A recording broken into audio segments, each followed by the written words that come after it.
Hey, thank you very much for joining us here at Revisiting the Mania WrestleMania Rewatch Podcast. I'm Maria. I'm Carlos.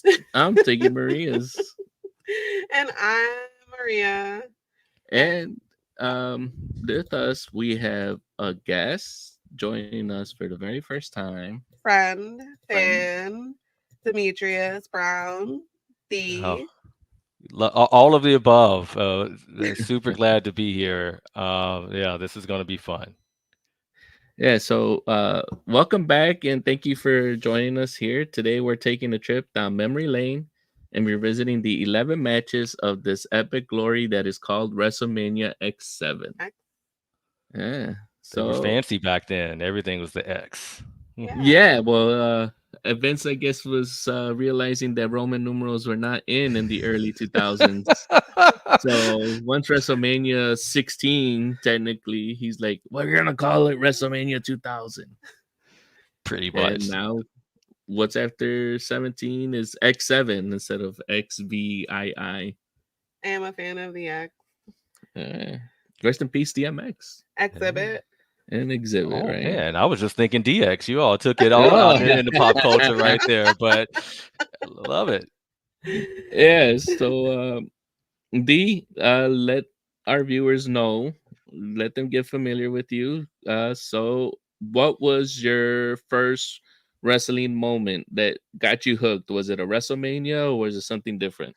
It was a WrestleMania, but it's one that I didn't see. Crazy enough, it goes all the way back to WrestleMania 1. I was a kid, and I just remember. I mean, that's the whole rock and wrestling, and as a kid, you can get like hooked into that kind of stuff real crazy. Hulk Hogan was larger than life, and just it was great. So I just remember hearing all of had the cartoon and everything. There's all the noise around WrestleMania, and my stepbrother was really into it, so he kind of got me into it, and I was so excited to see WrestleMania, but I was too young to realize that we didn't have closed circuit. We didn't have access to it, but totally watching WWE syndicated on the weekends and all the hype got me into it. And then I had my aunt, who I still to this day don't know what connection she had, but she would get access to the videos and basically dub it. So I mean, she bootlegging. I'm not gonna give her name on the podcast, even though it's like 30 years ago. Facing a heavy fine for those. But yeah, she would just always show up like the week after WrestleMania with a little VHS cassette, like, here you go, watch the whole thing. So I was able to see the early ones, and it was a wrap from there. Wow. Nice. I love to hear it. That is super sweet. Yeah, definitely. That's really cool. That was my first introduction to WrestleMania. I don't remember like if it was a live one, like you said, it was like closed circuit or whatever like the beginning of pay-per-view was back then. So I'm assuming the house where I actually saw it is like a nearby lady who was like a babysitter to the neighborhood. So either her grandson had the video or rented the videotape, I'm assuming, but I haven't actually gotten any confirmation if it was live or if it was a videotape. But I do remember seeing it around like either 3 or 4 years old. So I'm kind of curious, what are some of your favorite wrestlers? I know you talked about Hulk Hogan. Current day or back? So back then, no, yeah, whichever one, like all time or whatever. Well, so you can kind of tell probably from the salt and pepper beer here, a man of a certain age. So everyone loved Hulk Hogan then. Can't condone some of the stuff that he's done more recently than that. Right. But from there, I mean, it was really all the legends. Who didn't like Macho Man? Ultimate Warrior was cool. Into the Attitude Era and this, we're talking about Austin and Rock. They took it to the next level. So I actually liked Basic Thugonomics Cena better than Hustle, Loyalty, Respect Cena. Super Cena. Yeah, so that belt, right? You can see it, like the spinner belt, right? So that's kind of his thing. That's cool. Yeah, and then just I mean the roster these days are pretty awesome as well. It's hard to choose. Okay, that's true.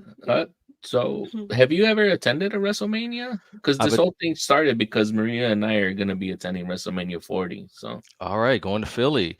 yeah. I have attended two. So Okay. even though I'm currently in Ohio, I'm from Chicago, and Mhm. so when WrestleMania 22 was there, I was there too. The Oh, lower okay. level, not front row. Let's be clear, but No, just kind yeah, of lower, no. lower, lower, lower level.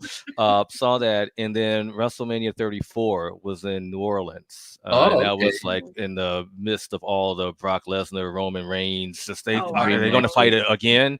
Yeah. But that was the main event there. That's pretty Was able to see awesome. that in the dome down there. Yeah. All right. I like Barack. One thing before we get to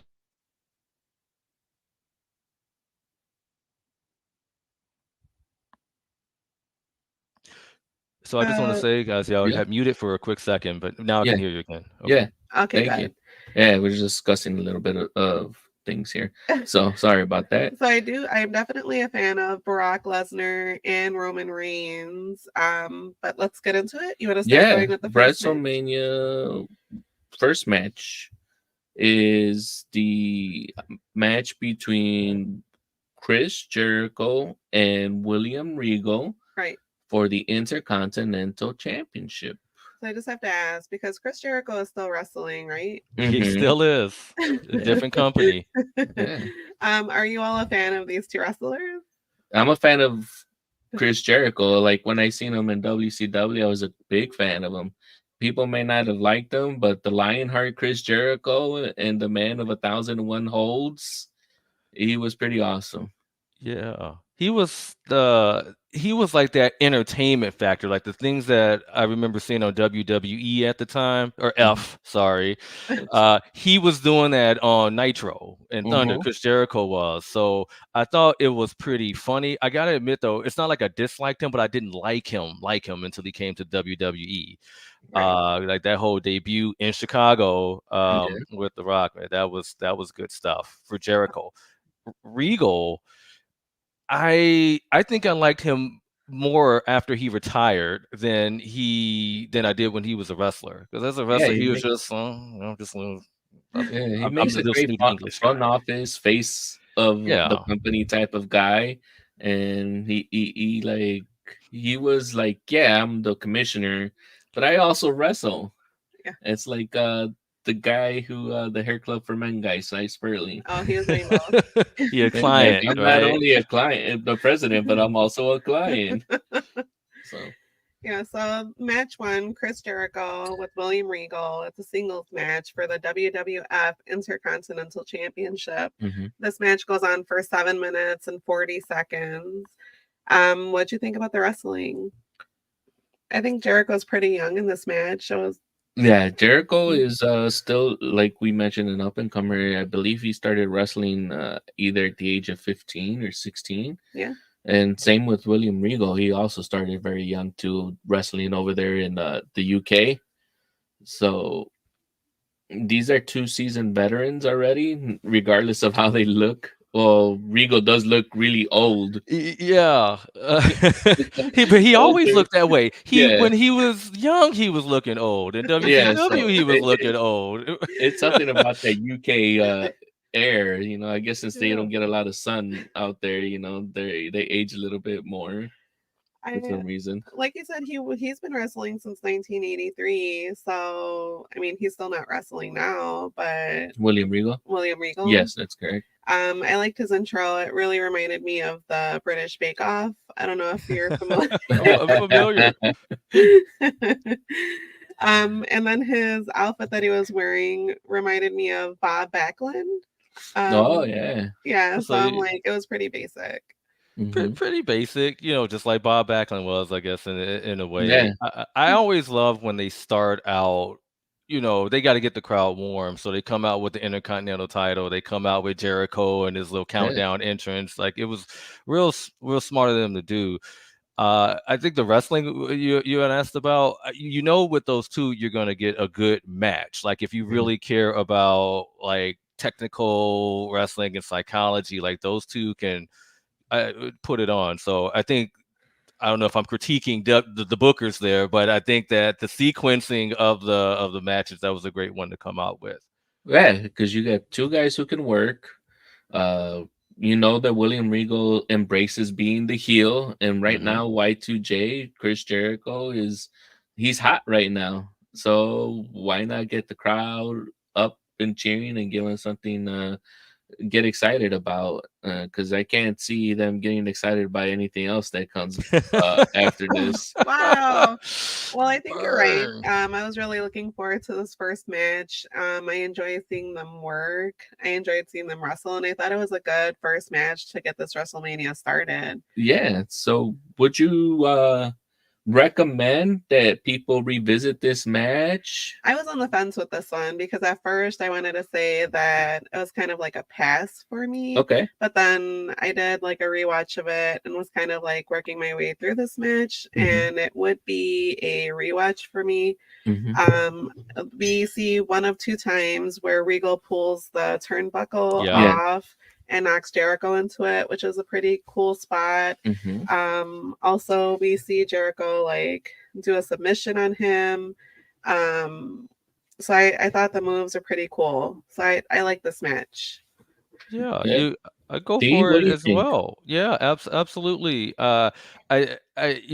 Speaking of Jericho being young, he, does his little lion song. You see drop kicks off the top rope, and Yeah. he can carry it athletically. And again, I just think it's something about the first match. Like if you're gonna rewatch a WrestleMania, you just kind of got to get settled in with that first match. So it wasn't anywhere near the main event. Don't get me wrong. I'm not trying to overstate it, but Right. you just I'm a tie goes to it being the first match in the Intercontinental title. You gotta watch it. I was surprised not to see him with a scarf and his hair tie. I thought he Yeah. always came with That it. comes a little bit later. She's like, wait, he's not wearing his little scarf and he doesn't Yeah. have a clipboard. And I'm like, no, that's like either second return of Jericho. But Later, Jericho. yeah. Okay. Yeah, And he then he peaked. He reinvents himself a lot. That's why he's Yeah. still able to survive. This is here we're talking about a match he had 22 years ago, right.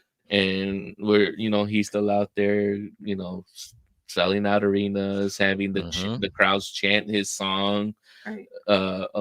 whenever he comes out to the ring, whether he's a face or a heel. Yeah, I think his first WrestleMania debut was in 1999, It, and Regal's was, this one. yeah, was it this one? Yeah, it was this one. He was never. This is the first time we've seen him at a Yeah, WrestleMania. you're right. I don't. So Yeah, that's one of the main things I remember about this WrestleMania, that it was just after the WCW purchase. yes, So had a lot more of an influx. I think they were in the crowd at one point, just trying to yeah. remember back. All right, so yeah, it makes sense that this is Regal kind of coming on the WWF scene back Hmm. in '01. Yeah. At first, Carlos was like, "Are these the guys from the mean street of Greenwich?"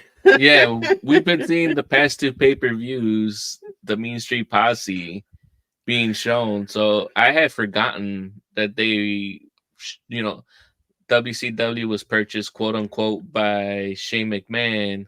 So Hmm. everyone was there to see the boss during the street fight the WWEF boss Vince. So Shane had his own little cheering section, but why were they all the way up there? They were Why so could far There's a big away. dome, and they because that let you know from the start how Vince was seeing WCW. Like, Yeah, oh, it we're gonna was. hype this up, but y'all really, Yes. nah, I second was tier like, mid this is card, y'all. so Yeah. petty. And I was like, Carlos, I was like, what a petty patty. I'm like, they're so far up. And then I'm like, so does this mean that all the wrestlers that left from the WWF, now E, are up? Yeah, they were at WCW that left specifically because either they had a contract dispute with Vince or they didn't agree the way that Vince was booking them. Guess what?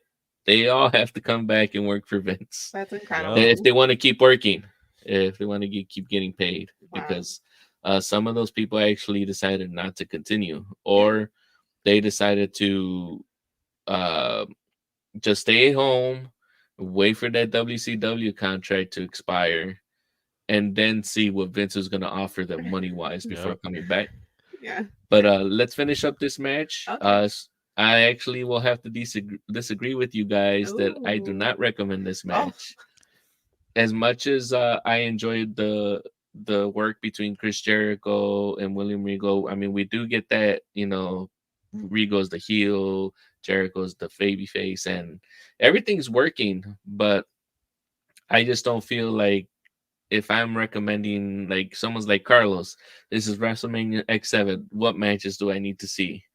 And I'd be like, yeah, I can't say that this is something worth revisiting. So I can feel you on that. I think with that criteria, I'm not going to waffle. I'm going to stick with what I said, yeah, but you know what? I'm going to have that criteria now in my mind as we move forward here. yeah. So you But thought that this don't was let me sway you though. At any time that you feel that this is like that's what we're here for. Like we're like trying to get other people that might be like Maria starting off on their smart mark journey, revisiting WrestleManias of the past, Yeah. so they don't look like a fool when they're talking to somebody. And then we're like, this is what we feel like will help you like get that wrestling knowledge, so it can Okay. carry you for a little bit. Yeah, you thought this match was- ain't it. You thought this match was a royal drag? Uh-oh. The puns continue. And with that, we move on to a trios match. Yes. We have Taz, not to be confused with the Tasmanian Devil Taz, because this guy has two Z's.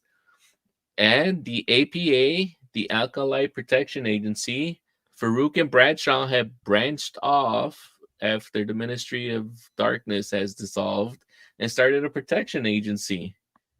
And they face the team of Val Venus, the Good Father. Mm-hmm. He's no longer pimping hoes, he's pimping Bibles. What? And Bull Buchanan, part of the stable Right to Censor. Goodness. So, I mean, you don't even have to ask a question when I'm just shaking my head right now. Like I Right to Censor. I mean, the best one in there was Ivory when eventually she got into it. The dudes, like, I get it, like with the Good Father, haha, that's clever, and they had to do something with them. But I just remember, like, I wasn't ready for the Attitude Era to be over, so I wanted more porn star Val Venus. I wanted more pimp Godfather. Like I wasn't ready to let that go yet. Yeah. Wow. So this match goes 3 minutes and 56 seconds.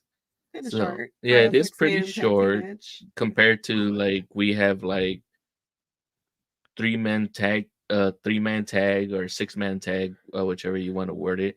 So and for them to only go that amount of time is like pretty eye-opening. Right.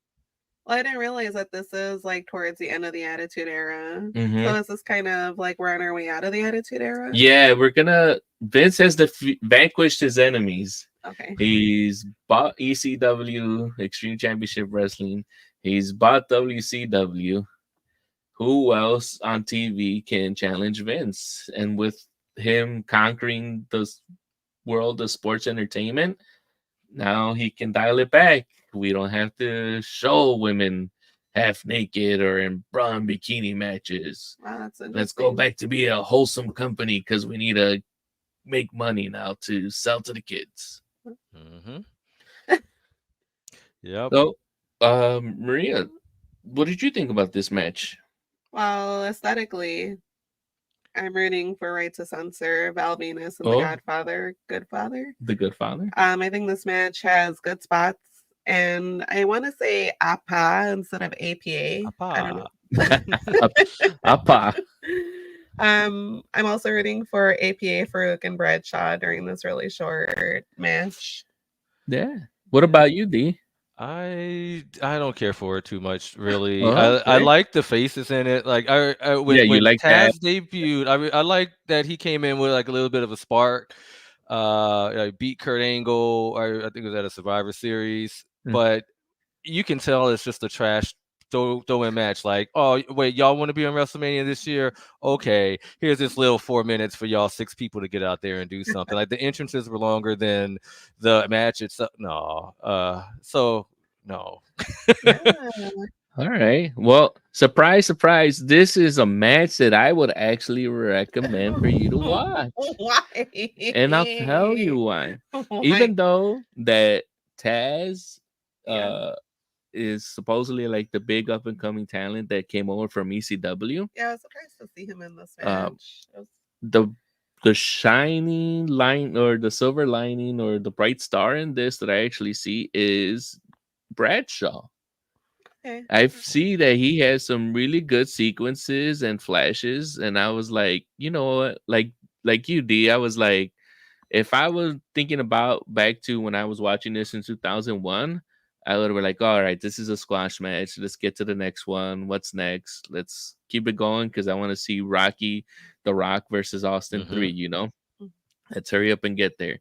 But now revisiting this and watching this with my wife, I'm noticing all these moves and I'm like, was this the spark? Was this where Vince or somebody in the back who was booking was like, you know what? Everything else might have not have popped with the crowd, but that ending where we have that sequence where like Bradshaw is just cleaning out the ring and then he hits that clothesline from hell. That was like the biggest pop that we got from the crowd because maybe they knew that the match was finishing, but I felt like, whoa, Bradshaw just gave me like a real good sequence here. And I was like, I can see why they eventually pull him and he gets rebranded as John Bradshaw Layfield, Wall Street Tycoon, because he's actually making money and appearing on MSNBC and Yeah. giving you stock tips later on. So No yeah, way. Really? he takes that, and he's like a big rich billionaire tycoon that he comes back as, and I love it. And if people are friends of Bradshaw and they want to see like the little up and coming like snippets, like me and Maria like to say that we like to see the local bands or a band up and coming band. This would be a match I recommend you watch if you're a Bradshaw fan. Oh, okay. Okay, that's a good take right there. You're right. Bradshaw was kind of coming in doing his little fall away slams and all this kind of stuff. But what about Farouk, right? So bottom picture over there, my man Ryan Simmons. Like, Yeah. no mention of him. Yeah, I mean they had the good gimmick. I give you that. Like with Ron Simmons, he was a good solid worker, but like they tried to give him the Nation of Domination, and it ran for a little bit, but it took off a little bit more once they got The Rock in there, Mm-hmm. and he took over, and then like he kind of ends up like in like they tried to give him the push. He just the audience didn't want to click with them, and I I couldn't click with them either. I'm sorry. I Even enjoyed seeing Farouk and Bradshaw wrestle, so this would be a recommended match for me. It's a short one. I'm usually not a fan of like a 6-man match. I am a fan of a tag team match, and I like seeing them wrestle. So I'd recommend that you watch this match. And then did you know? Well, you talked about it. This is APA's WrestleMania debut. Well, they have wrestled before, but not as the APA. Okay. But yeah. So yeah. So we have a pass and a couple of revisits. Well, we move on to match number 3 of the card. Yeah, match 3 with Yeah, the hardcore triple threat championship match between Kane, the Big Show, and making his WrestleMania debut, but it's actually a return because Johnny Polo was Raven. Okay. So Raven comes back, but it's not as Johnny Polo. So welcome back to a WrestleMania. See, were you excited about this match? Because when I saw this, I was like, okay, let's see what happens.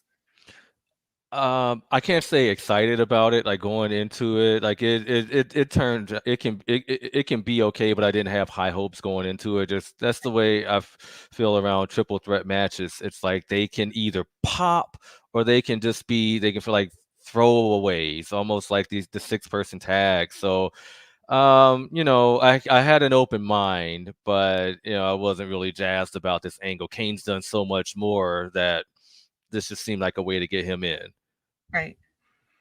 Yeah. What did you Raven's think? pretty cool. Raven, what about me? Is that what he says?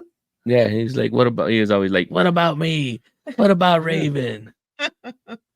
He sounds like what's the middle child of the Brady Bunch? Jan. Talking about He sounds Marsha. like yeah. I like he sounds like a Jan. Shout out to the person in the audience whose sign said that their colon hurts. I don't know. I don't know. I was just laughing. I'm like, that's hilarious. I always try to look for the signs to see what the good ones are.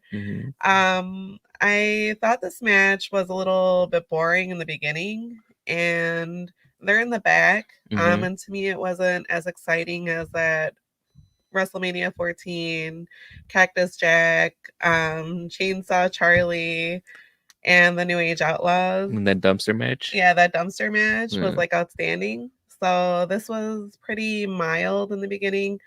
If I have to root for somebody in this match, it's Kane. He's been a favorite for me, and I feel like his wrestling has been pretty consistent. Yeah. I think this match has good spots, but what do you guys think? For a 9-minute and 28 match, it's a hardcore match. It's okay, but I wouldn't recommend it. Like Dee's mentioning, this is a triple threat match, and triple threat matches are pretty much hit or miss. Right. So here you have Raven, who's I guess the heel, but he always seemed like one of those indifferent kind of guys where like I'm not a face, I'm not a heel, so whatever. And Kane, I guess at this time is the face. Kind of. It's like they always had Kane booked where he could always flip flop. Right. Like he would book him with his brother, and then I guess you could say he's a good guy. They'd be the Brothers of Destruction, and then once in a while the Brothers of Destruction would be heels. So you never knew exactly where that was going. And then you have another big guy, Big Show. Oh yeah, I forgot. And the Big Show is also another guy where, as much as they try to make him like a face, the audience just wouldn't like that guy. He was looking like a medium show in this match. So but I'm like, bumped. So when this one, I like thinking back to when I was watching this, this was just like a pass, and this is also a pass for me. In the past two WrestleManias, like 15 and 16 or 2000, we've actually recommended that you watch the hardcore matches. Hardcore Holly. Yeah, and like this is one WrestleMania where I recommend that you actually skip this hardcore match. It does have a couple of good moments, right? So we see them in the back. They're riding a golf cart. Kane had with the golf cart. Yeah. We see people get smashed through a window. Yeah. Like, how can Kane used to not even be able to talk, but he's able to drive? Like, what? Yeah. Come on, man. I guess you don't have to like talk when you're taking a driver's license. You just go out there, but like, man, just close your eyes and close your ears and just drive somewhere, I guess. Yeah. So that's it for me. I don't have nothing else to say about this. What about you guys? Well, I mean, we see the Big Show pin, and he becomes the new hardcore champion. Y'all feel okay? Yeah, y'all can tell how I'm feeling about this match. Like, it's hardcore, so I get Raven in it and everything, but it just feels like they had so many titles. It started to get diluted a little bit. The hardcore was a staple of the Attitude Era, and I told you before that I love the Attitude Era, but I mean, this just seemed like it could have been on Raw. That's true. Yeah, it was kind of a dud. It was pretty boring for me. Yeah, this would be a pass for me. Would I recommend that you revisit? And no, I would not recommend you revisit. So this is finally a sweep. We finally have a match that we can all recommend you skip. Skip it. Yeah. So with that takes us to match number 4. Numero 4. Match number 4, yeah. Eddie Guerrero making his return to WrestleMania. Right. Versus Test, who's the European champion at the time. Yeah. This match goes 8 minutes and 32 seconds. Maria? I thought the commentary was a little spicy in this one. I was just listening, and I'm just like, wow. The commentary is something else, because unfortunately we did lose the King. The King had to quit in solidarity with his wife, the cat. Mm-hmm. The cat actually got fired. Oh. No one knows the exact details why she got fired, but it was actually something that came down from Vince. Vince went up to JR one day. I guess maybe the writers or the bookers had enough of the cat, and Vince is like, make her go away. Okay. And Jim Ross, who was in charge of talent relations, is like, "Are you sure, boss? Is there nothing I can do? You need me to talk to her?" He's like, "No, I want her gone by the end of the day." Right. And so by the end of that day, Jim Ross was telling the cat to go, and the king is like, "Well, if she's gonna go, then I'm gonna go too." Yeah, sometimes Ride or it die. works. That's true, right? So So do you have favorites here? We have Eddie Guerrero and Perry Saturn. Who were you guys rooting for? I was rooting for Eddie. I'm looking at it now, and I'm still rooting for Eddie. Couldn't agree more with that. I thought that Test, he kind of peaked with that whole Stephanie McMahon angle, and just everything that he did before then and after then was just weak. So he did serve a purpose in this match, that Eddie could just kind of, because Test was pretty big, so Eddie could just kind of fly around and jump on him and everything, and it made for a good visual. But that's about it. Yeah, I mean, there was nothing that I feel that Tess could do to get himself over without being lumped in with Stephanie. And then the last pay-per-view, he was lumped in with Trish, part of TNA. And now he's on his own. And you're like, why should I care about Test? He's testing the waters. He tried to test him, but he failed. And well, he had no business around a European title. That's what I mean. They might have just had too many titles back then. If you're gonna have Test in a match at WrestleMania for one of them, like, come on now. Yeah. He's still wrestling, right? No, unfortunately, Test has passed away. Oh, why am I? You know what? He's wrestling up there. Rest in peace, Test. I just got him confused with Edge. Yeah. Yeah, four-letter words. Very different. Edge. One guy is almost 7 foot tall. The other guy is almost 6 feet tall. I can see how you can confuse them. Blonde, tall, blonde, Caucasian. I mean, hey, Canadian too, right? Wasn't Test from Canada? I think he was. Yeah, we can go ahead and like double check more that. Than but maple syrup in Canada. There's so many wrestlers that come from Canada. Yeah, it's like their national like pastime. Alanis Yeah, he was Morissette. Canadian. Yeah, thank Who you. else comes from Canada? Jericho.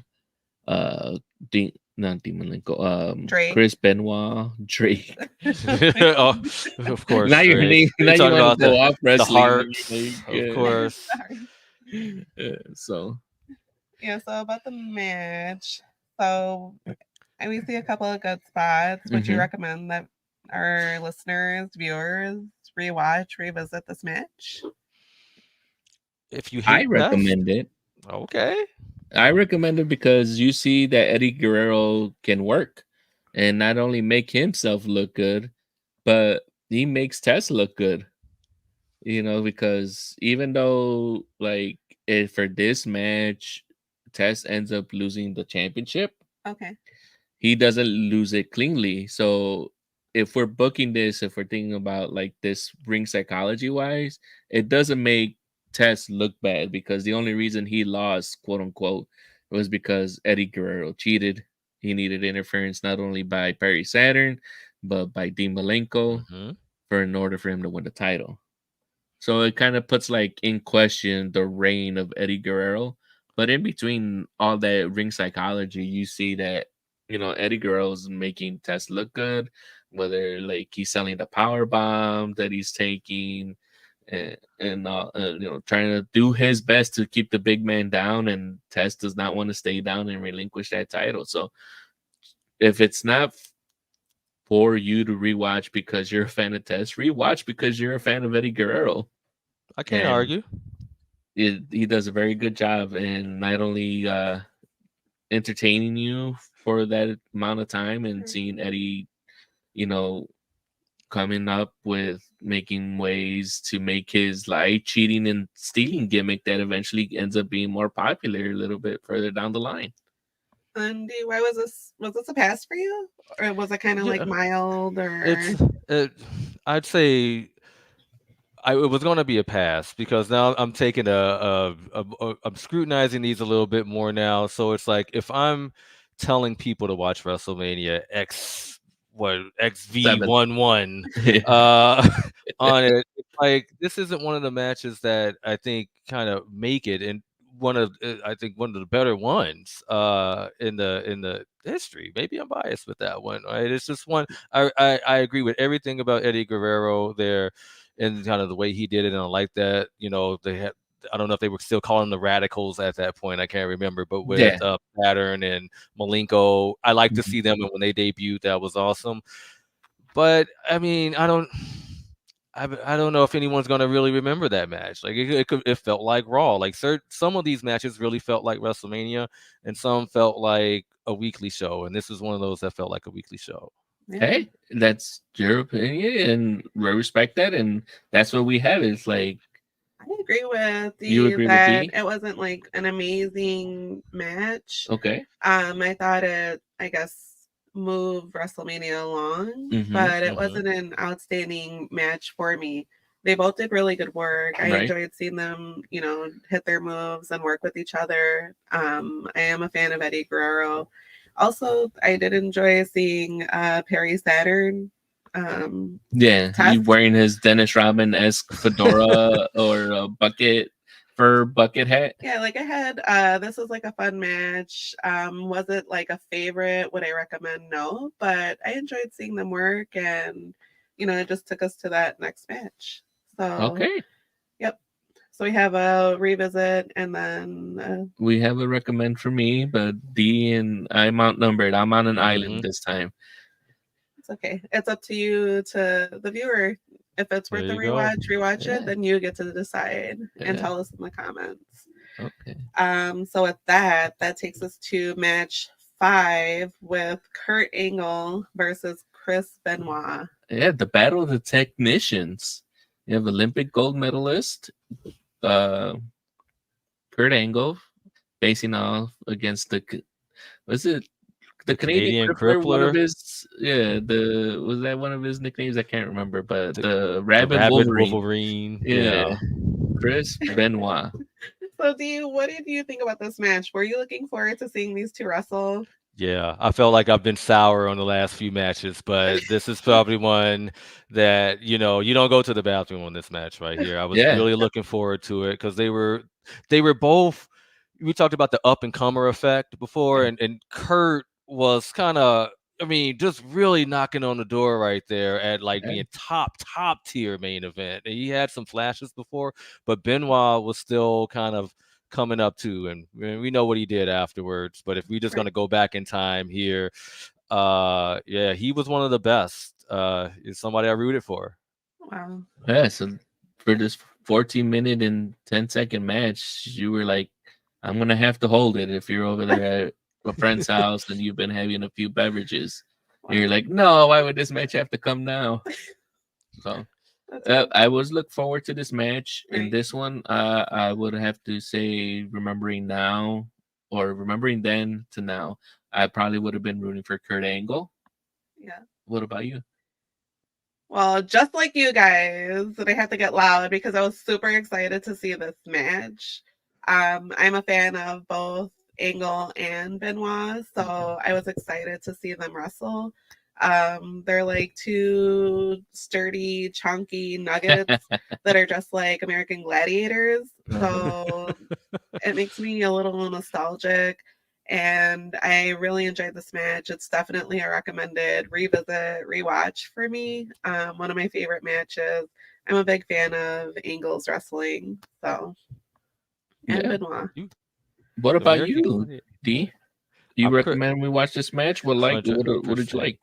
100%. I'm still cracking up on the American Gladiators reference because, like, thinking back, Kurt Angle absolutely looked like he should have been on that show. He 100% when he had the hair. When he was bald headed, I don't know, but they're just both so intense. Like this is the match that I'm going to tell someone. It's like, oh wait, you kind of know about wrestling, but you really want to know what good wrestling is? Yeah. Watch these two. Watch these two go for 15 minutes, and with all the fake, are you going to tap out? No, you're close to the rope. All the reversals, like the speed at which they were doing everything, right? The stature they had. I was rooting for Benoit because that goes back to WCW when I kind of got tired of all the old guys just like dominating the main event. And I thought that they had young talent that they could have came up, like we were talking about Guerrero and Saturn and Malenko. And I thought Benoit was it too. So I really wanted to see him get to that next tier. And so, yeah, he had me in that one. Right. Yeah, definitely agree. As like with the like you watch WCW, yeah, you probably enjoyed the NWO angle a little bit and seeing Goldberg going out there, and will WCW ever get their belt back from the NWO? Would it ever happen? But I was more like watching the up and comers because we had Rey Mysterio, we had Eddie Guerrero, we had Dean Malenko, we had Chris Benoit, we had Chris Jericho. Like, as much as they wanted to push the big, meaty, beefy guys, the guys that have come from WWE or F, now E, to take over WCW, I was more involved in trying to watch the newer up and comers. Right. And we have a first comment from our YouTube live stream. Nobody enjoyed Goldberg. What? Exactly. Thank you, Raymond. Do you guys feel the same? Or I didn't enjoy Goldberg. What about you, D? I enjoy Goldberg. I mean, because the NWO, to your point, started to get old after a while, and he was like the only one outside of it. It got stale. Don't get me wrong. At a certain point, the whole Goldberg thing, but his peak was. I mean, you got to respect it. They booked him good, like all up into the point where they had him job to Kevin Nash and getting that cattle prod. Like, well, you're gonna get the belt, but we're gonna need you to take a big fall here, big guy. You're gonna be put off strong because we're gonna cattle prod you, and that's the way it. Yeah. That's like, how are you? How did you even survive? How are you even alive? Only Goldberg would even survive this and get up. But yeah. So with Kurt Angle versus, I like your title bar. It says Kurt Angle versus Chris Benoit, the Battle of Technicians. Yeah, I mean, it was. This match started off for like the first, maybe if I'm estimating, the first 3 to 4 minutes. Right. As nothing but wrestling holds, and that's what these guys had. Yeah. So just like to begin with, the match does start off a little bit slow compared to what we've been I guess kind of being groomed to now with the Attitude Era. Okay. And they're kind of taking a step back. We're gonna go ahead and bring it back to like the Iron Man match between HBK and Bret Hart, where those guys also use a little bit of holds because guess what? They had to wrestle for an hour. Yeah. So they had to make those spots when they put those high impact spots work. So this was good. I wish these guys would have been able to get more time, but we've already allocated time to a 6-man tag and all these other ones that we probably could not have because it could have been part of a regular Monday Night Raw or SmackDown, because now we have SmackDown going too at this point. So as much as I love this match and I would want to recommend it, I cannot recommend it because I would want for them to actually go longer, and I felt like I was being teased. Wow. How long does this match go for again? This match goes for like 14 minutes. I believe. They're like some good spots. Like they are good spots. And I just feel like we get robbed and they should have more.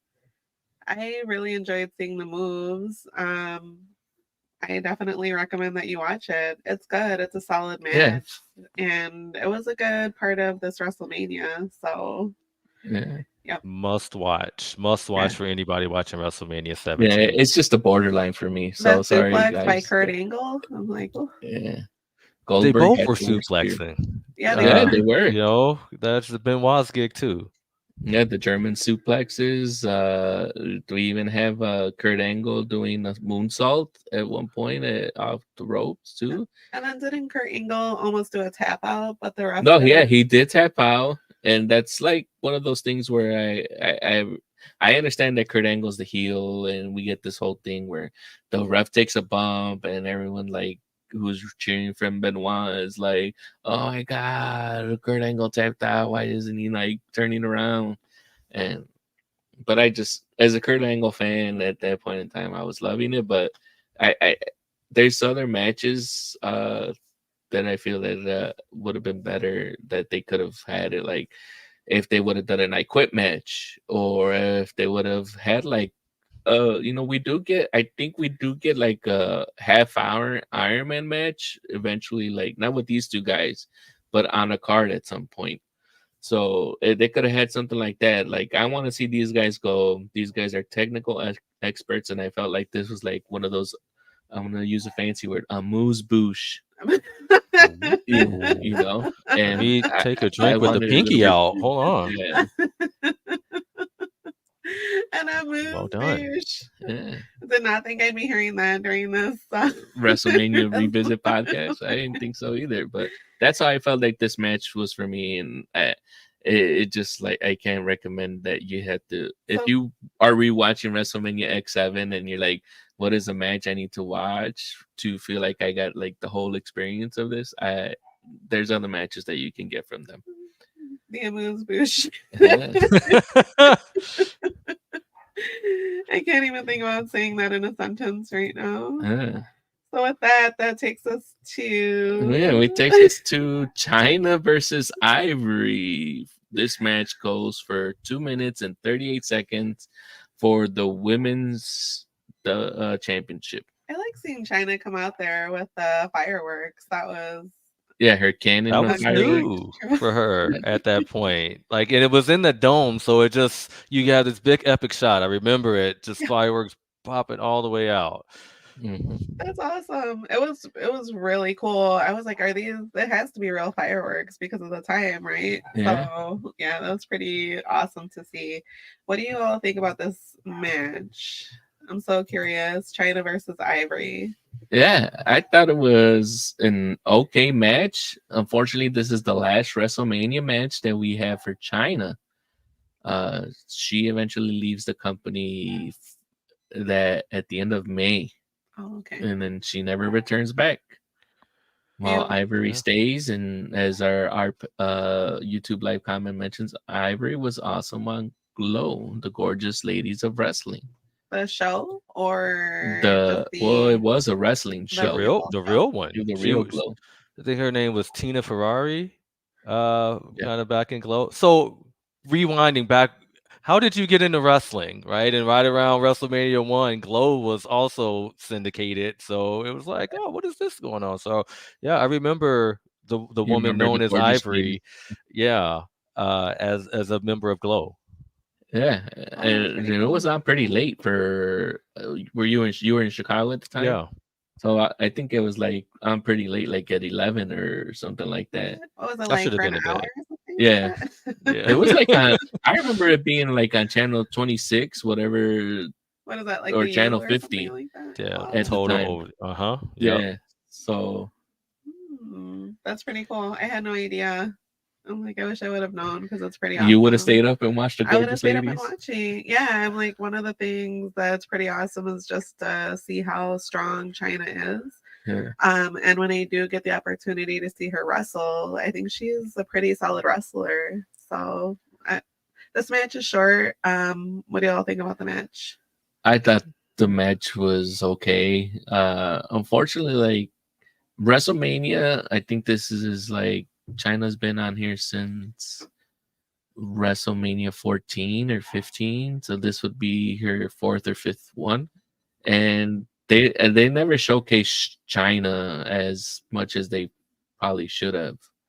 During a WrestleMania. I know, like, she wins an Intercontinental title from Jericho, and she's in a Royal Rumble a couple of times, but she never gets like that one WrestleMania moment, like a superstar that you feel, or that Vince feels that the audience would connect with. We do see that the audience connected when they paired up Eddie Guerrero with China, and you had that whole Mamacita, and Eddie would come out with her, and he got his GED. He took her to prom. So crazy. Did all that stuff. Yeah, but like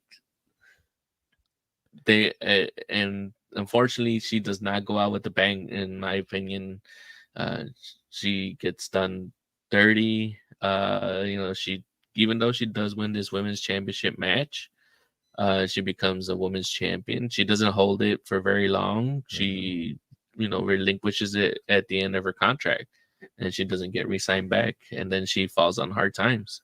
So, D, are you rooting for who?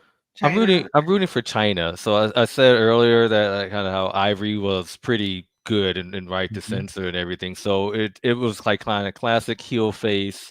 And you just want to see Ivory get whooped, Ivory talking her trash and just gets squashed, China gorilla press slamming her and all that stuff. So it was about the length it needed to be as a match. It was the outcome that needed to happen at that one. But I don't want to go on a tangent because it's still relevant to China. But my impressions from this match, though, the fireworks, again, this. I don't know, maybe the WWE puts that in their collages over time. It's just something I remember. I also remember China kind of in the purple, like with the curly hair. Like China had normally just been, with the straight hair. So it was just like a whole new look and entrance for her and everything. And just the fact that she never had any competition. Like you were talking, I always wanted to see China against Sable. Like, I don't know if they really had much of an overlap when they were both kind of wrestling at their peaks didn't overlap. But I'm like, if China was ever going to get that one, it would have been nobody. Like Lita wasn't ready. Trish wasn't ready. Jacqueline and all them. It wasn't it. But like, if somehow it would have been like Rock and Hulk, I might be exaggerating, to get like a China versus Sable or something around that era. Yeah, I agree with you. It's someone that can go or spar with her, go one-on-one with her, to showcase the talents that both of them have, because I think she could suplex with the best of them. I would recommend that you watch this. Okay. And when she got China bumped, I was like, holy shit. I was like, those slams, I don't care if they're practiced, they look like they hurt. She was getting slammed really hard. So if you want to see Ivory get dropped and gorilla press like she was just lifting some luggage, definitely watch this match, because she just moves with ease. And this was a quick match, but it was a good match for me. What about you? Yeah, I don't recommend this match just because of, I have the opposite views of you, where it's like, I just feel like there could have been other matches. Like, we've been trying to figure out who in the current roster you would have paired up China with if Ivory didn't have the belt for her to win the belt off of. Yeah. And they didn't have anyone that could probably match the physical strength that China had, or make China look better than what Ivory kind of did here, because Ivory went ahead and did the job for her, and gave the pretty much dropped the belt to China to make her look good. But yeah, it's gonna have to be a pass for me. What about you, D? I am gonna regretfully say pass on it. It just had it just didn't have enough story going into it. It was almost like a squash match again. I wanted to see Ivory lose. I wanted to see China win. But when you kind of make all that happen in about 4 minutes time, and again, the entrances are longer than the real match, it's hard to say like, yeah, this really was like that epic that you look back on and say somebody's got to watch it. I don't think so. Yeah. If you want to watch China powerbomb Ivory, watch it, and then hats off to Ivory for taking those hits, because salute to her on that one. Yeah. The next match, moving on here, match number 7 of the main WrestleMania card, we have Shane McMahon. I don't want to say I hate this match versus his father, Vince McMahon. What? There are a lot of dislikes for me in this match. Yeah. In a street fight, they had animosity so big that they needed a street fight. I wish they had other names, because I'm like, the street fight theme is so they don't even take it to the streets. All they do is take it into the aisles of the arena. Yeah, like Do y'all remember like WCW? They used to have like when they come to Chicago, like the Halstead Street fight. They used to tell you what street you were fighting on. WWE never did that. They should have picked a Houston street and then named it after that street. Then it would have had some credibility. Yeah, and then be like get like some backdrop that looks like it, and then you go into the back and you fighting it. But yeah, this is a match that they're having because Vince has been abusing his power, and he's been sedating his wife, who's now comatose. Storyline for me. So he can control the company while he's canoodling off with Trish Stratus. And so Shane cannot stand for it, and he has to stand up for his mom. While Stephanie's a big daddy's girl and has to side with her dad. Storyline was effective and making me angry. This was the actual. People always say that professional wrestling, sports entertainment wrestling, is like a soap opera. This was an actual soap opera storyline. Yeah. Do you have the Young and the Restless theme that y'all can play right now? Just to hit that piano. We should have. We right. did not prepare for that one. That'd be perfect. So this match, 14 minutes and 11 seconds. Maria, Shane, Vince. None of them. Mick Foley. That was the best. That was the only guy you were hoping that Mick Foley was able to remember to count to 3 during this match. I was upset at all of this whole thing. All of it, even seeing Vince get knocked into the announcer's table. The Spanish announcer's table. Again, like all of that until Mick Foley got involved. And then I'm like, okay. Yeah, those were some good spots. We had Shane dropping an elbow on Vince onto the Spanish announcer's table. But guess what? Stephanie pulls him out of the way, and Vince does not take that bump. Vince whispering to his wife and calling her, like, he's like, did you guys catch it? And he's like, I'm like, what? Yeah. What subtleties? Yeah. Like twice, 3 times. I'm like, why are we doing this? Yeah, and then I feel that this is the end of the Attitude Era, but unnecessary. Yeah. The other spot we had was Shane going coast to coast. He's telling Vince to hold on to this trash can, and goes from one turnbuckle to the other. Vince actually stayed and took that one. That wasn't bad. Yeah. So we see him get trashed. Scratch him. Did he even call it that? Did the move have a name? I just remember him doing it. Yeah, they didn't have the name yet, but I guess because they didn't get RVD's contract done yet, because RVD is the one that's known to get that, and that's when they called it the coast to coast. The coast to coast. He called it what was it? RVD called the Van Terminator or something like that. Yeah. So, B, what do you think about this match? Because I know what I think about it, and I think it's trash. So tell me something good. I am breaking from form. If there's anybody listening and watching that likes that match, I am your guy. Okay. I'm totally breaking from form here. To me, this is what. So technically speaking, of course not. Of course not with these folks. Mick Foley, it was all about the drama. Yeah. This is what this made this WrestleMania in this era all that it was, right? Let's go back to the beginning, right? So like you said, Shane coming up, defending his mom. Daddy's little girl Stephanie was probably one of the best Stephanies in her illustrious career, right? Coming out with a little just like snotty rich persona was amazing. And the unsung hero, give it up for Linda McMahon in her comatose acting. Yes. She was good. Yes. Vince was like award-winning. Yeah. That's true. She even opened up her mouth a little bit so she could look even more lethargic. Yeah, so I gotta admit, and then the high spots like with the coast to coast, like I really don't remember him doing that before this one. If so, it's like the second one. So that was like whoa, Shane can go and kind of have the big reveal with Linda and everything. Like this is all good.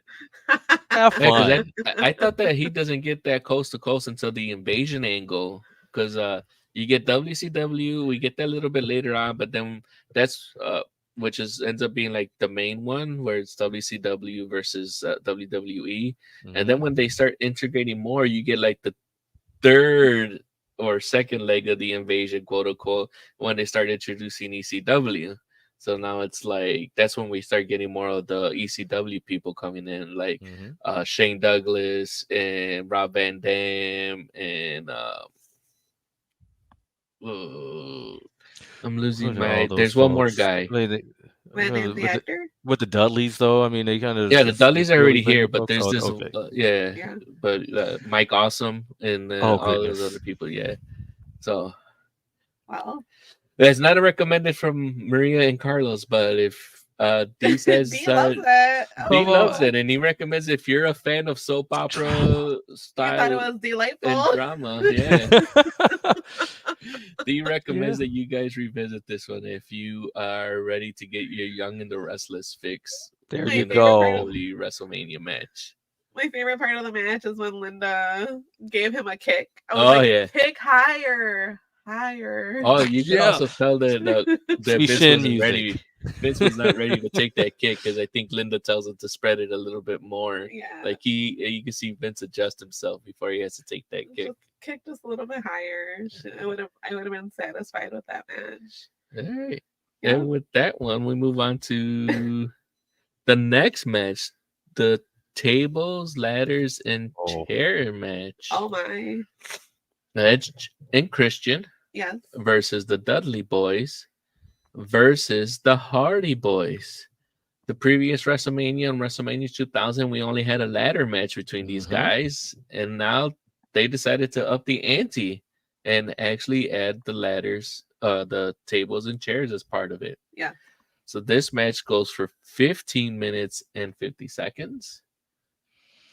Maria, who were you rooting for?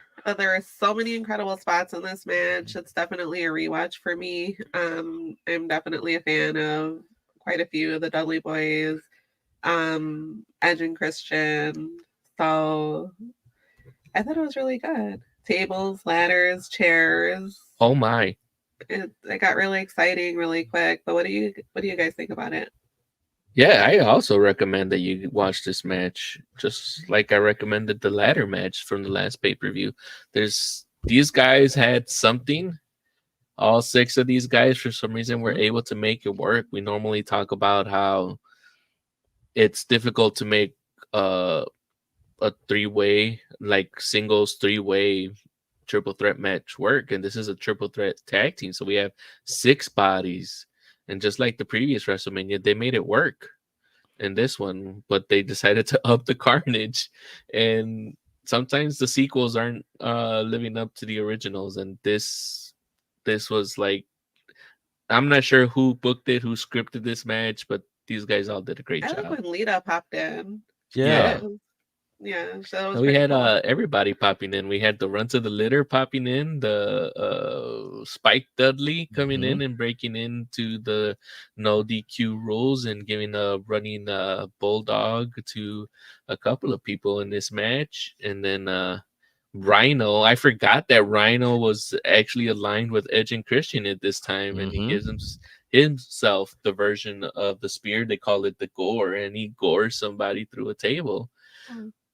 And then we get Lita coming in because we couldn't have a WrestleMania without Lita also coming in here. This is after she's made her debut, way after she's made her debut, when she was the valet of S.A. Rios, who we don't get to see again. He did tell you we might see him, but we did not see Papi Chulo. We did not see El Aguila come back and return. We just got to see his valet make her WrestleMania debut. So, D, who's your favorite? Was this a good match for you? Was it a pass for you? All the way. This is the hallmark. This was it. Like, so many folks can focus on the main event, but like this shirt that I have on, it's got like different stick figures of WrestleMania over time, and the one that's on this shirt from 17 is the ladder spot with Edge. You know, so this was it. I liked how everybody had their own sidekick. Like I said, you had the Rhino, you had Spike, you had Lita come in. They each had a weapon, you know, the tables for the Dudleys, the ladders for the Hardys, the chairs for Edge and Christian. Like it was just wonderfully done, and you never knew what would come next. You said like it was 15 minutes. It was longer in my memory. I felt like this was like 25 minutes, and it was action packed, but it was just incredible work by all of them. Yeah. Yeah, definitely. Like we get lots of good spots, and then I like that they kept that camera, right? We had that overhead camera that was in WrestleMania 2000. They kept that overhead camera, and we got a couple of good shots of them hanging onto the belts and falling a couple of times. We got a good shot of Jeff Hardy taking that spear from Edge as Edge comes off that ladder. Yep. I like when Rhino came in and he just kind of like, ran amok for a little bit. That was pretty cool. Living up to his gimmick of being a rhino and just running roughshod over everybody. Yeah. But it was cats like I remember, and they didn't do too much of this at the time, like flying from in the ring to out of the ring through tables. Yeah. It's like how they got to a point where it's like, how are they going to end the match? Because they had already done seemingly everything they could do to each other, and then they even took out the pseudo replacement Spanish announce table that just like fell apart. Like I think they set up Bubba, and Bubba just lays on it and it just collapsed. That's how gimmick that table was. But then they never replace it in the future. So Spanish announcers are left without a table, and they actually have that broken table for the rest of the card. But it was sad, but there's a lot more we can go into this match. But I definitely recommend that you guys take off 16 minutes of your time and watch this match. This is the second tables, ladders, and chairs match. This is the second tables, ladders, and chairs match. I don't remember if it's like a No Way Out or a Backlash where they have the first TLC match. I want to say it's like SummerSlam. SummerSlam, they had it. Or so it started with just like the ladder match between Edge and Christian and the Hardys. Right. And then I guess TLC 1 might have been the last WrestleMania before, and this is TLC 2. Well, technically, technically the last WrestleMania was just a 3-way ladder match. It's a 3-way ladder. Okay. But they included tables. Maybe that was the first one, and they just never officially gave it that moniker of the tables, ladders, and chairs. But it was just a 3-way ladder match. So we're all satisfied with the win. Edge. Yeah, I was satisfied because I was a big Edge and Christian fan. More of Christian and then Edge. And they won the title, so I couldn't be any more happier. They won it for the second year in a row. Right. And then D, who were you a fan of during this match? All of them, but for sure Edge and Christian. Like I was more so of an Edge fan than Christian. Christian had to grow on me a little bit, and he did. Absolutely. But I just thought that Edge had the solo potential, and he broke out eventually. So he was just someone who I wanted to root for. That's awesome. So with that, we recommend that you watch us, revisit with us, and that takes us to match. The Gimmick Battle Royal match. Number 9? Yeah. Match number 9, which has all the superstars of WrestleMania past come back. Can I jump in right off the bat with this one? So remember how the Benoit and Angle match was that, like, man, I'm not going to go to the bathroom during the match. Yeah. This one, you got to go, right? Yeah, I'm not watching this, man. I got to get a refill from the kitchen. I got to go get some more food on it. This is from the start. This was a 3 minutes and 15-second match. You're like, I need to go take a break. Yeah. This was enough time for you to go and relieve yourself and get a quick refill before we get the last 2 matches of the Undertaker versus Triple H and Rocky the Rock versus Austin 3. So I was excited to see, like, me and Gene. Okay, we saw Bobby the Brain, the Iron Sheik, Hillbilly Jim, Sergeant Slaughter, Cobra Clutch. So I was excited to see, like, some of these faces that we've seen over the years. But like you said, this match was a pass for me. Yeah, you weren't happy to see Earthquake? I remember you actually being a fan of Earthquake. He had lost weight, though, didn't he? At that point, he was less of a earthquake, but just a tremor. Yeah, Typhoon looked bigger than like a little shake or something. So, so this match we get superstars of the past, and we get Doink the Clown, but it's not the Matt, not the original, not Doink. The Matt guy. I didn't see Dink with him either. So, This is a skip it for me. Unless you want to see the Iron Sheik who could barely walk and take a bump win this match. If they would have had him on the microphone, that would have been something, like cutting a promo. But he didn't, and he couldn't save the match. So no. Yeah, that's a pass. They could have had him doing other things for sure. And like you said, even a promo would have been better than this. So yeah, I say pass. Yeah. Question from our viewer from our YouTube: was this before or after he thought he was a shark? Is that a thing? Was the Iron Sheik thought he was a shark? The Iron Shark. I don't remember that. But he would. Here's a way to answer that question: is there ever a point at which the Iron Sheik did not think he was a shark? He just might have verbalized it when he got on Twitter, but he could always been thinking that. Because he's been crazy for a long time. Oh, Earthquake thought he was a shark. Earthquake? Oh, Earthquake. Okay. Oh. What was? Oh. Was that one of his gimmicks, or? Might have been. I don't remember that one. Tell us more. Raymond, if you have time to type that out, tell us a little bit more because we're missing that. Or put in the comment of this YouTube live stream and we'll get back to you later on what our thoughts was. So with that, we moved on to the 10th match of this card.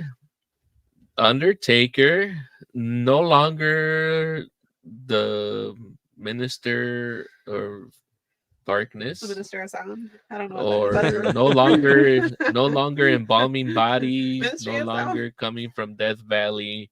He is now biker. What did you think about his Undertaker? Remake as he is American Badass. I didn't. I learned to accept it with the rebrand, but just wasn't what I was looking to have. I think it was necessary. In hindsight, it's one of those things that I'm glad that he had a break from the dead man, within the whole ministry and all that, to be able to come back and make people kind of appreciate it again. Right. But it wasn't what I was looking for at the time. So a what if with the Undertaker? What else what would be another good character gimmick for him? I don't think he had another one that you could go to. Besides the Undertaker? You could only pivot and rebrand, but you have to keep them. People just been watching them for the past what is this, 2001? I think he debuted in 89, or 88. So we're looking like 10 plus years of people just knowing him as the Undertaker. Right. So you have to do a pivot, but him pivoting into some biker guy, but still kind of remaining that he's a dead man. Right. You know how this probably would have worked is if they would have kind of made it be like a Ghost Rider type of thing. Yeah, something like that. That would have been a better pivot. But like they said, this is something I had to get accustomed to, acclimated with, something that has to grow on me from his previous character. So what do you think about the wrestling during this match?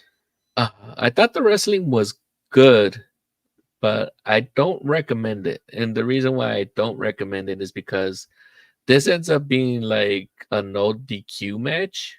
Okay. But not officially. The ref takes a bump. Right. And he's down for a little bit, and then the Undertaker goes for a pin, and he gets frustrated that the ref is not there to count.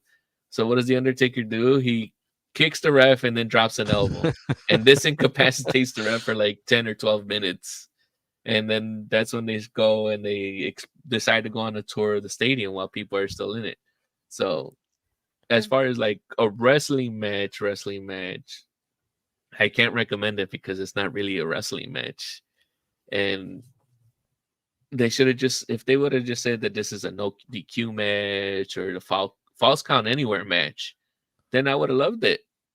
But it's you don't really get to do the wrestling in the ring, and it just annoys me. And I know I'm probably nitpicking, but I can't recommend it.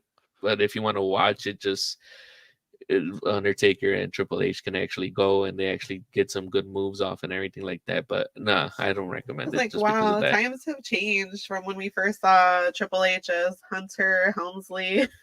Yeah, doing his bowing. It's been a long transition to seeing Triple H.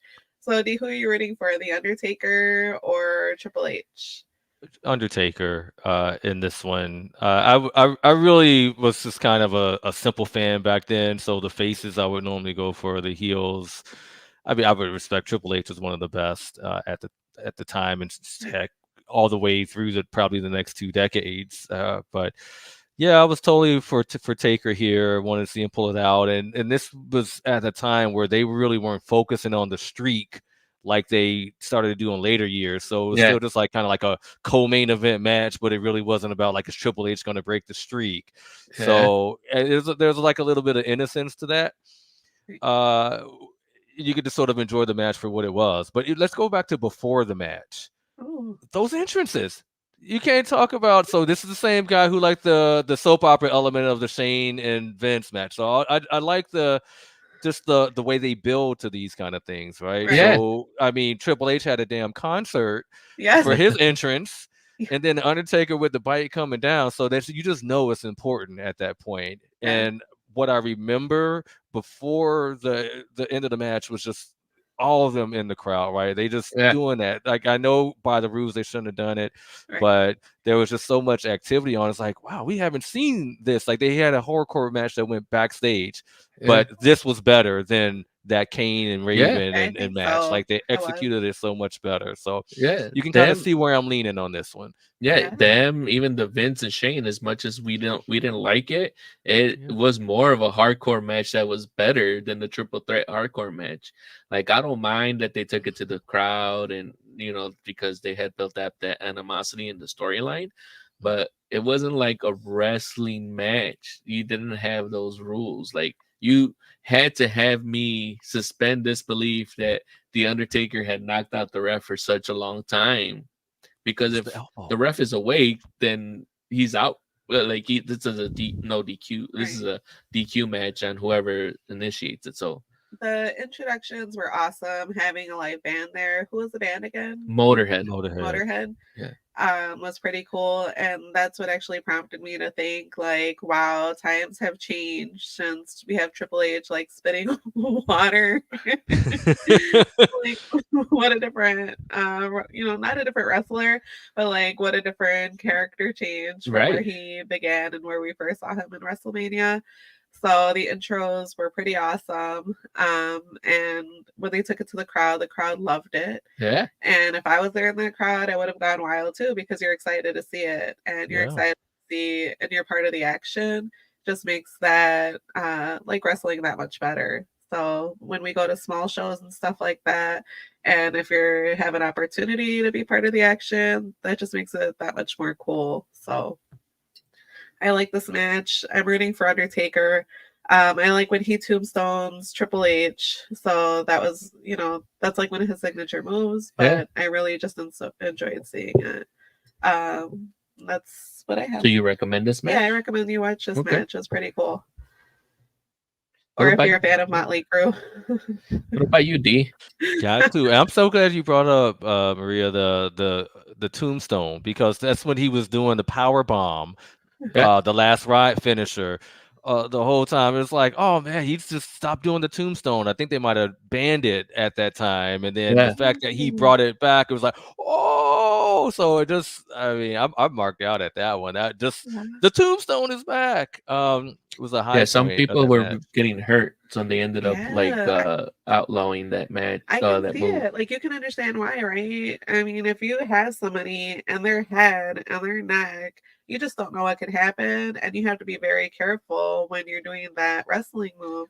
So I can understand why they would want to outlaw it. That's one badass wrestling move that never gets old. It's just one of my favorite moves. So. Okay. Coming a little bit full back on that comment about the shark, John Tenta, which I'm assuming was Earthquake's real name, wrestled as the Shark in All Japan. I remember that. Yeah. And I remember he wrestled in Japan, but I thought it was still under the Earthquake moniker. Yeah. So this had to be after he's already done all that, Raymond. But getting back to this one. So, Dee, did you feel you recommended this one? I remember Maria has. 100%. Okay. So where you guys are on your own, you guys I can't recommend it just because of the whole I have to suspend disbelief that this referee's got knocked out for 10 to 12 minutes with no type of medical attention. The entrances, I agree, were good. Right. I did like the entrance, but my favorite Undertaker entrance, there's two of them. Yeah. There's one where he comes out with the monks, and the monks are chanting. And I thought that's a WrestleMania. Maybe we get a little bit more down the line because he does miss a few years when he's out for injury again. So I think that entrance is coming soon when all those monks are coming in. And this is when chanting was in. I think when I thought those chanting was Celtic still monks in. are doing the Where chants. people are still in It didn't chanting. go anywhere. I think my Yeah, favorite thing but they about had watching. released those albums where the monks had released albums and they're like had commercials or infomercials really? where they were selling CDs of monks chanting. Am I the only one that remembers this? Is this my Mandela effect That wasn't moment? my niche. I mean, it was on like on TV on commercials like during like whenever you're watching reruns and you would have like these commercials where you could like Was buy it these also on Channel greatest hits 26? CDs and they'll have like all the hits of the 80s. They had pivoted from that and now they're selling you monks chanting CDs. If you are listening or watching and purchased a CD with monks chanting, Don't be shy. Please don't be shy. let me know that I wasn't having a We're Mandela not effect judging. where I imagine like it's like the whole Shazam and Kazam confusion where Sinbad is. Is that your jam? Yeah. It's all good. Let us know. Yeah. Help me know that I'm sane and that I'm not imagining that. But just because I'm nitpicking, I can't recommend the Triple H versus Undertaker. Especially, I think they have another rematch later on, and I feel like that one's like a no DQ or no like something like a street fight type esque. Like after Triple H is after Undertaker is done facing off with Shawn after those back-to-back years, they have a match, and I think I like that one match better. Okay. I'll agree with that one wholeheartedly. So, and this one leads to us to the main event. Woo! The Stone Cold Steve Austin returns, and he's gunning for his belt. He wants his belt back. He's back. He's fully healed, and he's facing off against The Rock. We have Stone Cold, The Rock 3. And it's no longer going to be a regular one-on-one match. William Regal apparently tells the ref that it's going to be a no disqualification match. So no DQs means we can do anything? Yeah, they could do anything just like The Undertaker and Triple H did in the previous match. We could take it now it makes sense. Now anything goes. It doesn't matter that the ref is seeing everything take place. Weapons, cutlery. See, and Raymond backs me up that people listen to Gregorian monk chants for some reason. There are even YouTube playlists. Raymond has also seen the chants. Yeah, so Maria, Stone Cold, Steve Austin. Well, you're a fan of? I'm a fan of both. Yes. And Did you have they both a favorite? look great in this match. Okay. I was really looking forward to this main event. Some WrestleManias with some events, sorry, Hulk Hogan, have been some duds for me. Yeah. So I was really excited to see these guys wrestle. Thought they did a great job. They both have really good personas. They know how to play the crowd. I love how well they work with each other, and they're easy on the eyes. So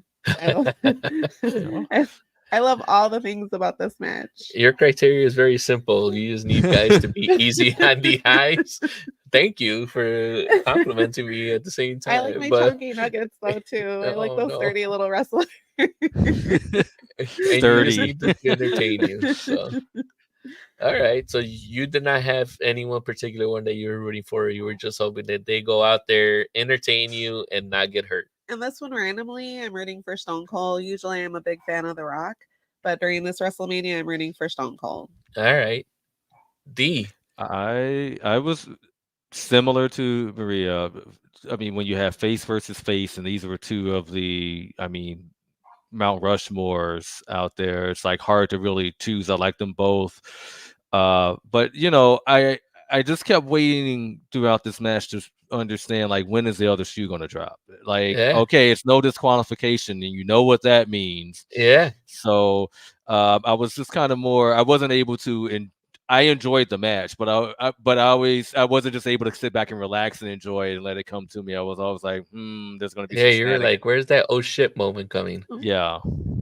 And it does come. So, but so you were cheering for either one. Good match. Yeah, either one, I would have been Uh, happy with an outcome as long as the story yeah. made sense. Yeah. As for me, I don't think anything changed for me. I'm still rooting for The Rock. I'm a big fan of The Rock. I don't have any issues with Stone Cold, like his thing. But at this point in time, I had forgotten Stone Cold had existed since he was out for so long, What? and then he has to come back, and I was like, do I betray The Rock? Like, don't get me wrong, I'm a fan of Stone Cold too, but The Rock is right now on a gravy train and biscuit wheels for me. So, uh, and I still look back to it, and I'm like, yeah, I'm still Team Rock, and let's get into it. So.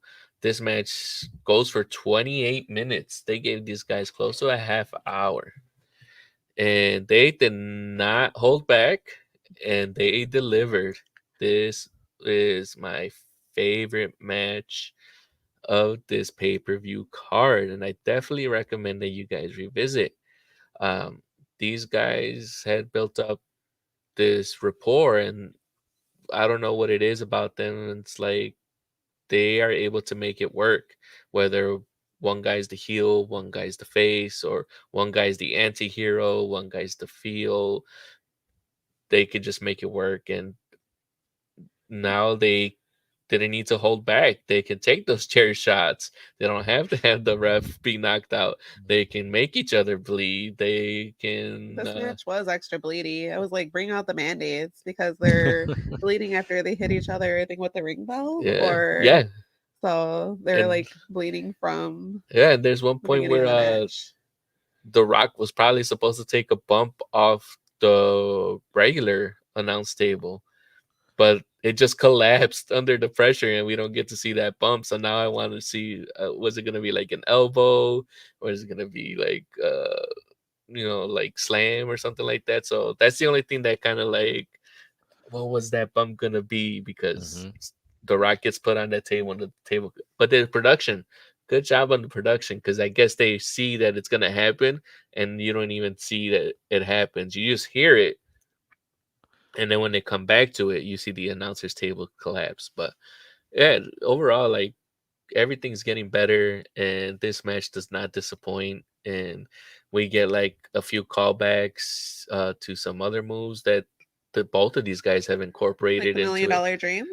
The what? The $1 Million Dream. The $1 Million Hey. Dream that was given to Stone Cold when he first started off as the ringmaster.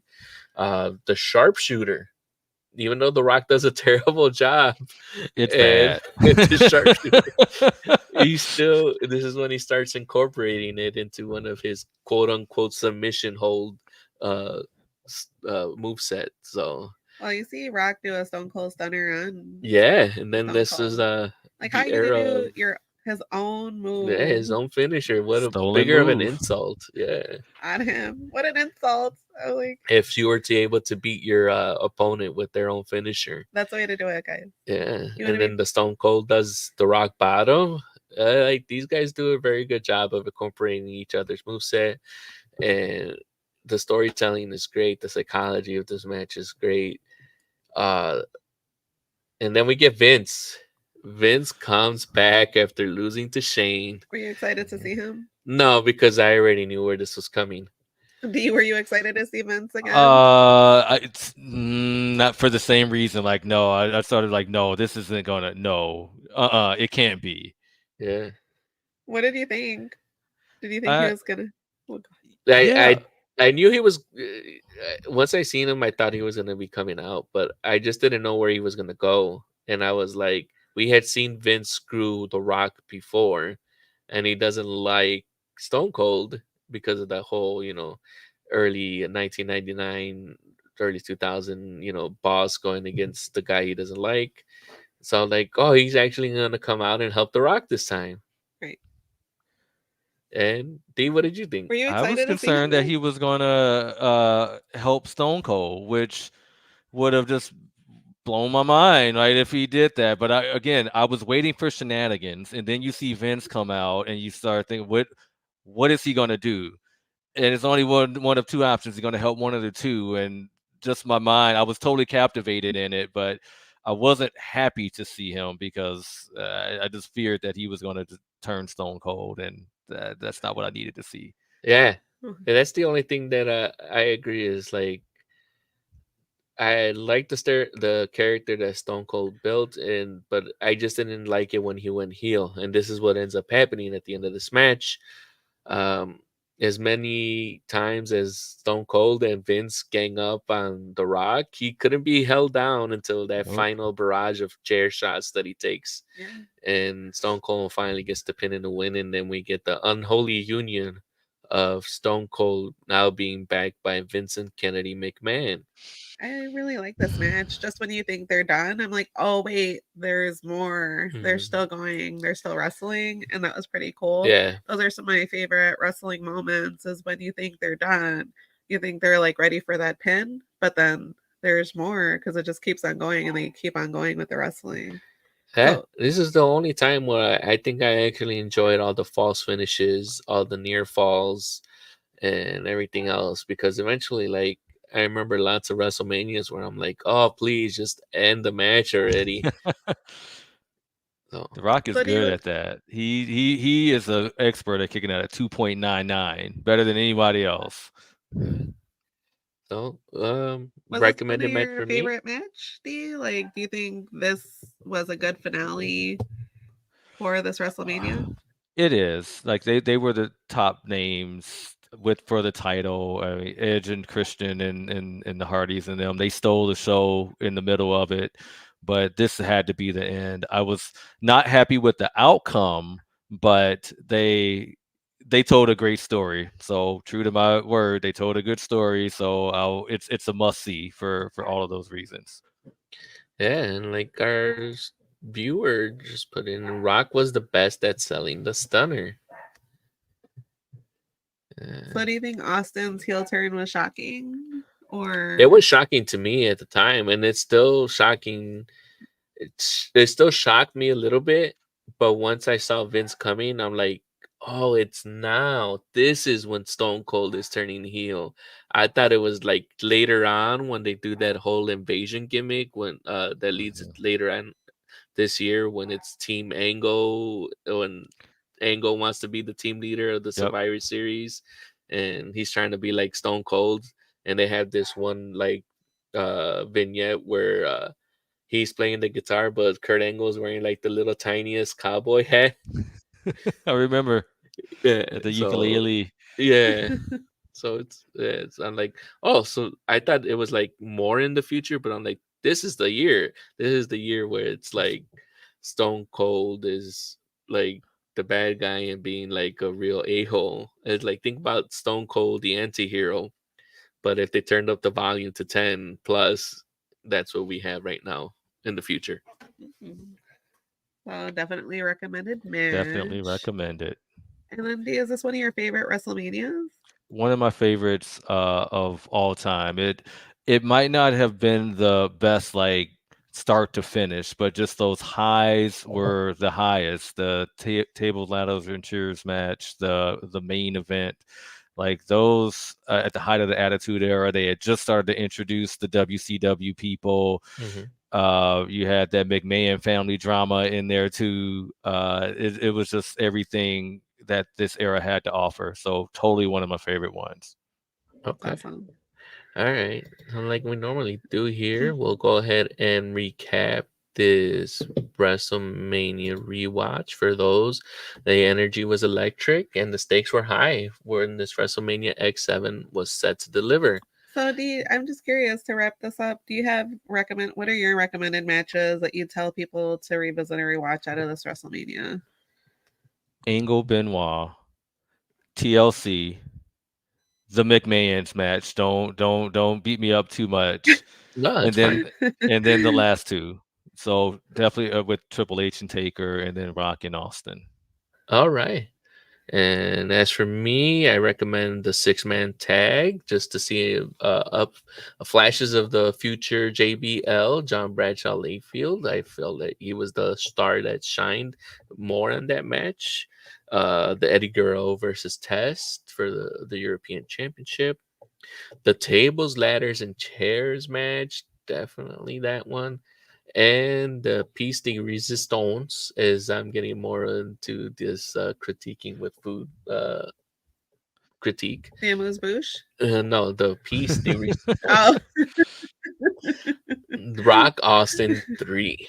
No matter how much I don't like that Stone Cold turn heel, it's still a great match. You saw the animosity, and it all came to a head, and we got to see a great match that is a must watch. What about you?